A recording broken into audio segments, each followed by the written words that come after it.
in the fertile heartland of the great forested region of Oru, where ancient silk cotton trees whispered secrets to the wind and the rivers hummed with spirits, lived twin brothers who were as alike as the stars are to each other. Eze and Ejike were born during the harmattan season when the dry winds blew red dust into every crack of the earth. Their mother, Anena, was a strong woman who labored alone under the mango tree behind her hut, and legend had it that as the twins slipped into the world minutes apart, the sky darkened, and a single bolt of lightning struck the hill across the village. From birth, it was clear that Eze and Ejike were no ordinary children. Eze, the elder by a heartbeat, had a voice that could soothe angry elders and charm snakes from the underbrush. Ejike, quieter, had eyes that seemed to see things others could not. The mischief of spirits, the shadow of death, the glow of fortune. They were inseparable, two halves of the same soul, people said.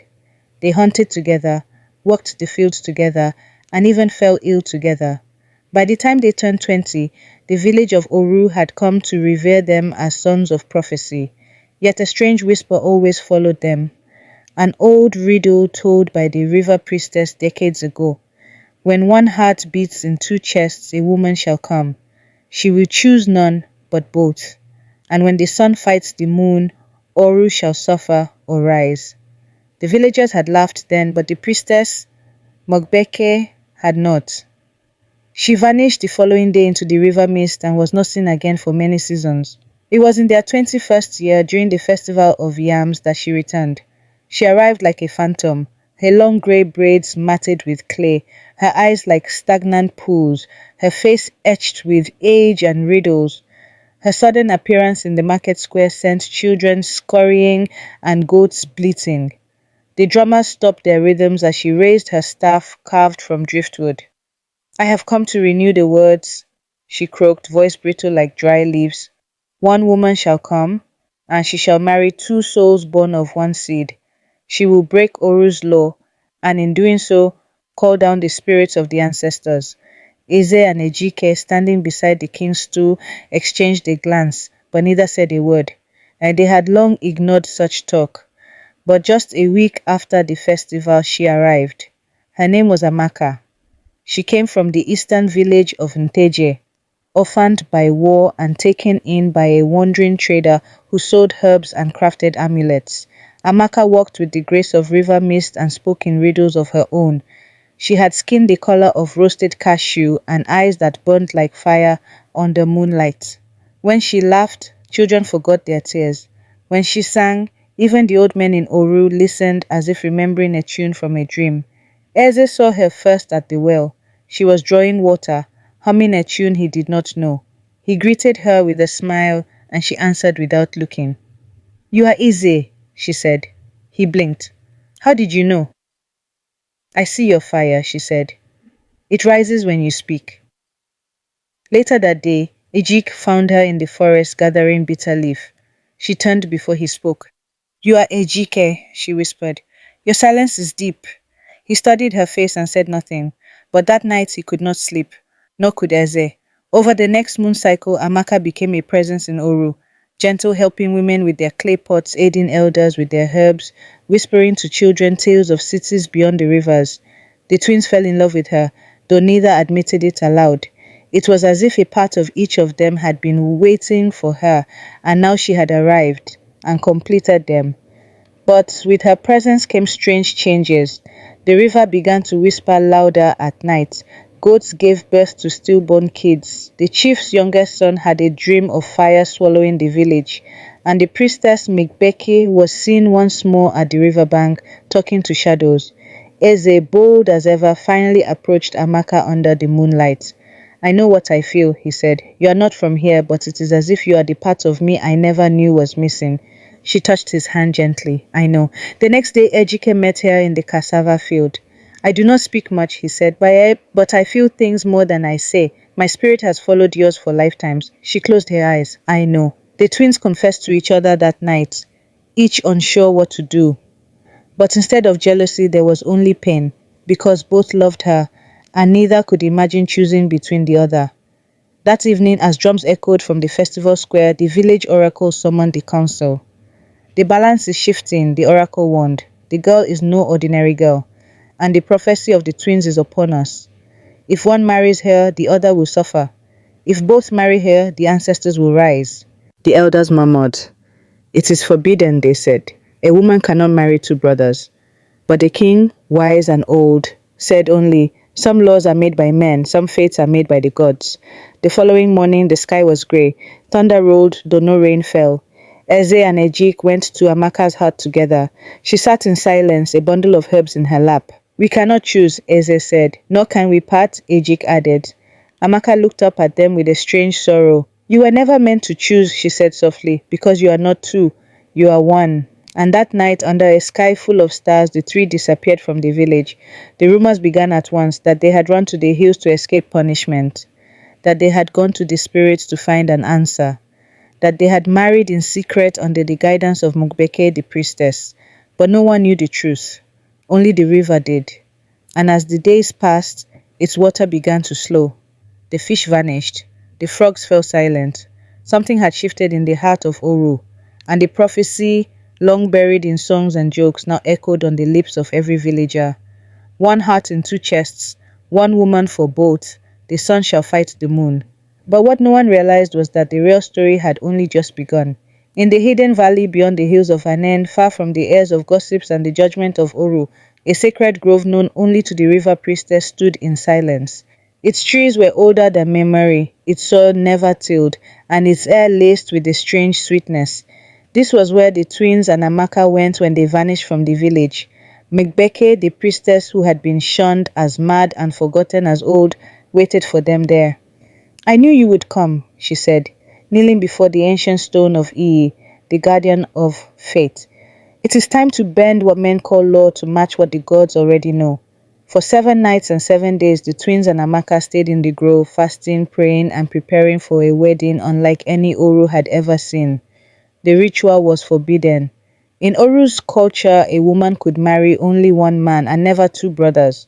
To do so was to insult the bloodline, to call down ancestral fury. But in this sacred place, law bent to prophecy. Under the ghost-white moon, Mugbeke drew lines in the dirt and burned herbs that hissed like snakes. You are two, she said to the twins, but the same soul, split not by choice but by a riddle of birth, one of fire, one of water. One who speaks, one who listens. You have both found your mirror in this girl, but fate demands balance. You may marry her, but not as men. You must marry her as one. And so they did. Eze and Amaka exchanged vows first, at midnight, beneath the red glow of the blood moon. He pledged his voice to her, his fire, his laughter, his stubborn heart. He gave her a carved pendant made of mahogany, shaped like a lion's tooth. At dawn, it was Ejike's turn. Quietly in the misty blue haze of morning. He said no words, only looked deep into her eyes and slipped a silver ring onto her finger, the metal so old it pulsed with warmth. He offered her his silence, his visions, and his soul. Mugbeke bound them with river grass and crowned them with leaves. Then she placed their hands into Amaka's and said, You are three no longer, you are one. They returned to Oru 3 days later. The village greeted them with silence. Children stared, women whispered, men frowned. The chief summoned them and the council sat in full. The oldest elder, Okafor, pounded his staff on the ground. You have mocked our ways, he barked. You have broken the law. Amaka stepped forward.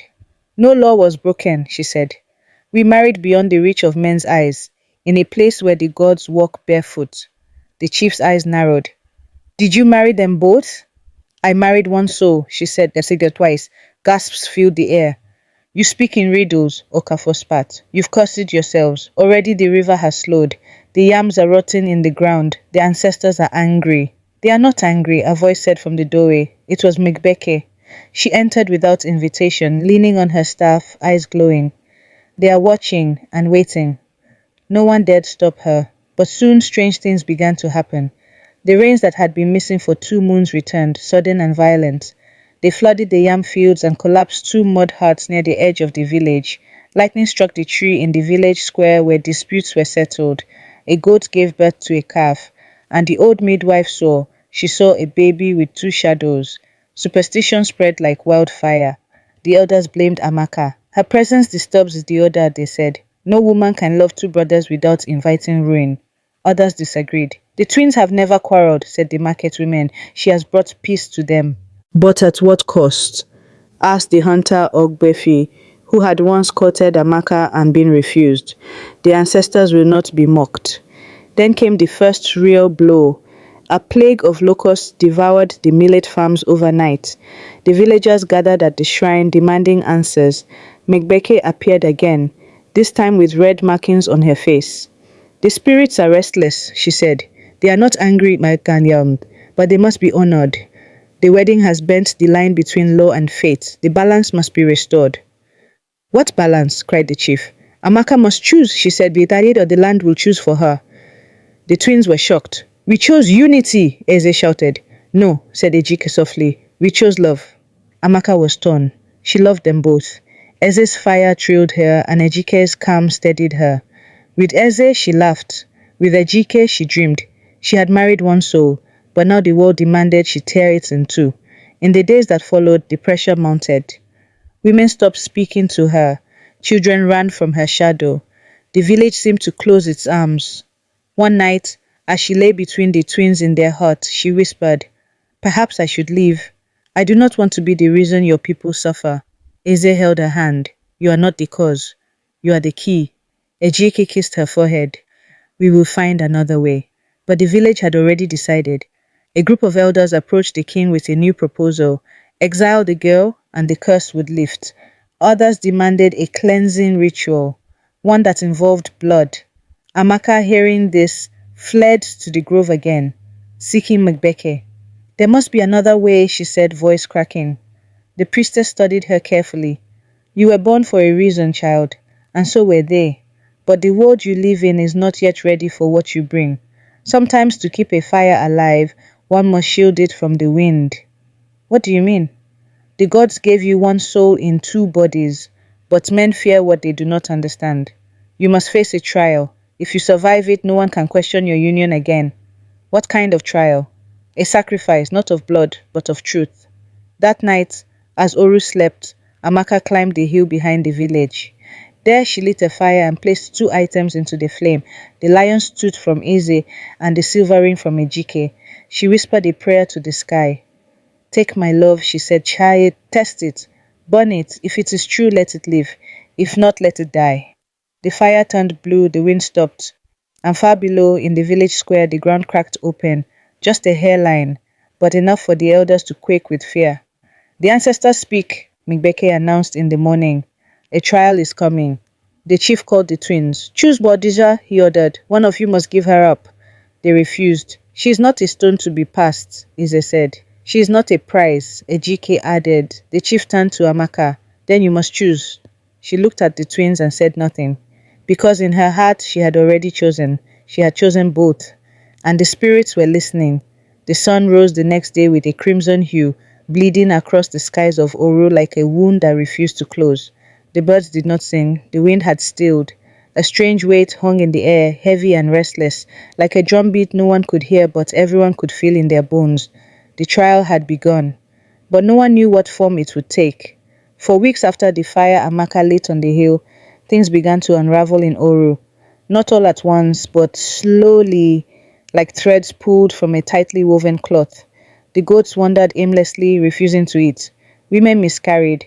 The trees bore fruit that withered before ripening. And most frightening of all, the great river Iyi, once the pride of the village, stopped flowing. Its bed, usually rich with catfish and cool with spirit-blessed waters, now lay cracked and dry. Crocodiles thrashed in the remaining puddles before disappearing. Children cried from thirst. The elders offered sacrifices, kola nuts, feathers, even the sacred white fowl, but the gods remained silent until Ejike fell ill. It started with a fever, soft but unrelenting. His eyes turned yellow, his dreams darkened. He began muttering in his sleep, calling out names no one recognized. Amaka stayed at his side, grinding herbs, whispering prayers, wiping his forehead with cold cloths soaked in the last of their drinking water.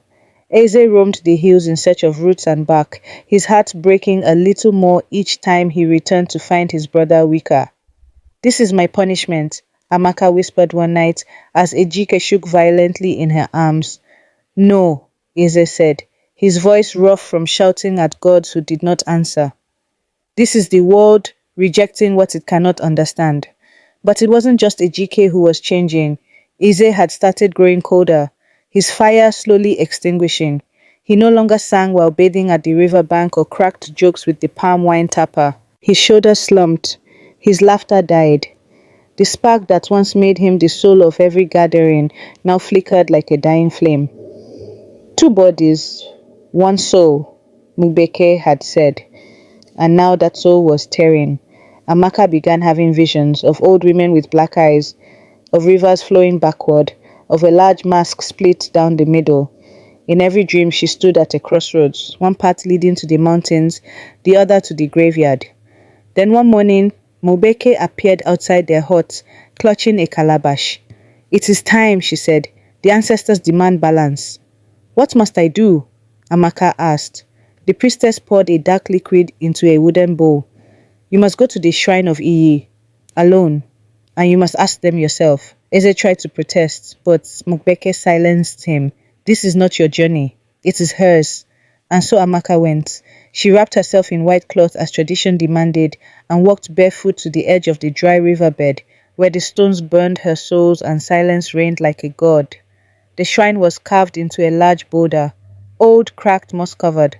Offerings of dried fruit and feathers lay in dusty piles. Amaka knelt, bowed her head, and placed the bowl before her. "I am Amaka," she said, "wife to Eze, wife to Ejike.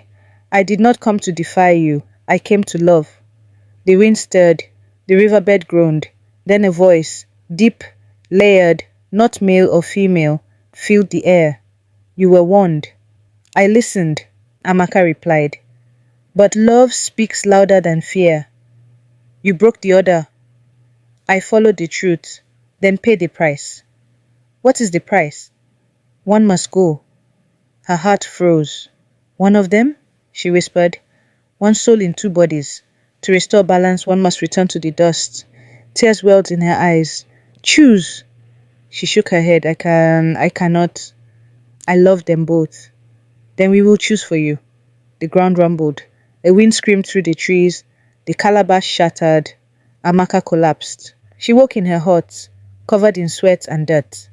Eze sat beside her, hollow-eyed. Ejike slept fitfully, muttering names of the dead. "What happened?" Eze asked. "I was given a choice," Amaka whispered. "I could not make it." "What did they say?" "They would choose for me."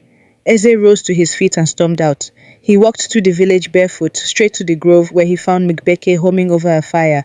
"Tell them to take me," he said. She did not look up. "Let Ejike live," he continued. Let Amaka be happy. I will go." Mubeke finally met his gaze. "You think it is your decision?" He fell to his knees. "It is mine to offer." The priestess said nothing, only stared into the fire. That night, a storm unlike any Oru had seen tore through the sky. Thunder cracked the heavens, lightning lit up the village, and with the rain came visions. Each villager dreamed the same dream, a woman standing between two men holding a knife. Behind her, a river turned red. In front of her, two paths. Amaka dreamed it too. But in her dream, she did not hold a knife. She held a mirror. And when she looked into it, she saw only herself. She woke gasping, trembling, realizing what the spirits had meant. The sacrifice was not Eze, it was not Ejike, it was her. The next morning, she called both twins to the grove. "I know what must be done," she said. They stood silent, afraid. "I cannot choose between you," she continued, "Aka, because you are one. And to split one soul would be to kill it." "What are you saying?" Eze asked. She reached for their hands and placed them in her own. "I must leave. I must remove myself. Only then can balance return. Not because I do not love you, but because I do." Ejike's lips trembled. "No. You were meant to share a soul," Amaka said. "But the world is not yet ready for a woman who loves two men. So let me be the one who bends." Eze shook his head. "We can run. We can find another land." "No." Amaka said. We would carry the curse with us. It must end here, where it began. She kissed them both, on the forehead, as one would bless a child. Then she turned and walked toward the mountains. Neither tried to stop her, because deep inside they knew she was right. That night, the rains returned fully. The river E roared back to life, overflowing its banks. The yams bloomed. The livestock cried with new life. And Ejike's fever broke. The curse had lifted, but the twins would never be the same. They lived quietly after that, avoiding the center of the village. They built a new hut near the edge of the grove. They did not take new wives. They did not speak often of Amaka. But every year, on the day she left, they went to the hill where she lit the fire and planted 3 white lilies, 2 on either side and 1 in the middle. For though the world could not understand them, they would always understand each other. Seasons passed. The wind shifted and the village of Oru began to forget. The river Iyi flowed again, strong and sure. The crops were bountiful and the locusts never returned. Children played by the riverbanks, unaware of the time when the waters had run dry. Elders told the tale of the twins with hushed voices, their versions tamed, altered, shortened, twisting what had happened into something neat and acceptable. But far away, beyond the reach of gossip and judgment, in the caves of Odima, Amaka lived in silence. The path to the mountains had been long and lonely. She had walked with no food and only rain to drink, guided by the tug in her chest that said, "This is where you belong now." Her feet blistered, her back bent, and her voice, once the song of the village, grew quiet. She built herself a small home under a cliff edge where birds nested above and streams trickled below. She grew herbs, she learned to speak with birds and listen to the silence in the rocks. Her soul ached, but she found peace in the ache. Still, each night before she slept, she lit a small lamp and placed 2 tokens beside it, a charred lion's tooth and a tarnished silver ring. She did not speak their names aloud, but she thought of them every day. Back in Oru, the twins remained in their self-built hut on the edge of the forest. Though they were once inseparable in play and voice, they had grown quiet in their grief. They walked the land but did not return to the center of the village. They no longer joined the drum circles or the storytelling nights. But they did one thing without fail. Every year on the anniversary of Amaka's departure, they would walk together to the hill behind the village, the same hill where the river priestess once called the ancestors, where Amaka had made her choice. They carried 3 white lilies. They planted them side by side, and they sat in silence until the moon rose. No words were needed. Their grief was shared and understood. On the 5th year, something changed. The rains came late that season. The river Iyi began to shrink once more, though not fully dry. The elders gathered, worried that the curse might return. Superstitions began to stir again, though most had forgotten the details of the prophecy. But the old priestess Migbeke had not. She was now nearly blind, her legs weak, her voice no louder than the rustle of dry leaves, but her mind was as sharp as a snake's fang. She summoned the twins. "It is time," she said. "For what?" Eze asked. "To end the story properly," she whispered. "You lived, she lived, but the spirit that joined you all is incomplete. You must go to her." Ejike bowed his head. "Will the village allow it?" "The village never allowed it," Magbeke said, "and yet it happened." That night Eze and Ejike left. No one saw them go.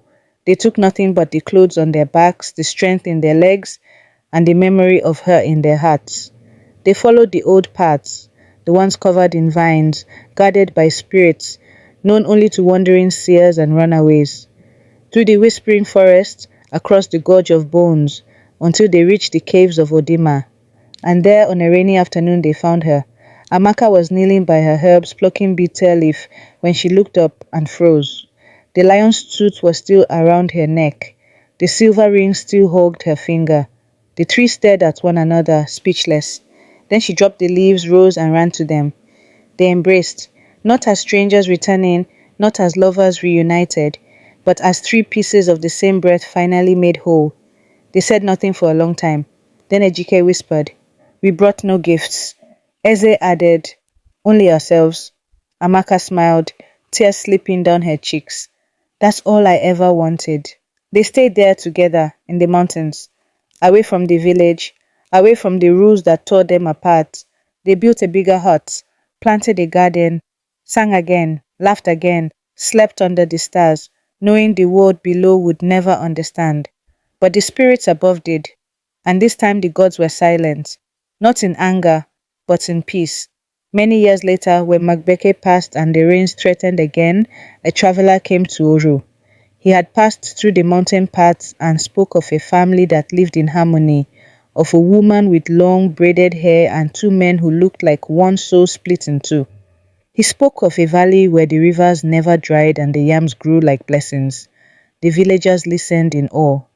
The elders whispered among themselves, and finally the chief stood and said, "Let the story be told."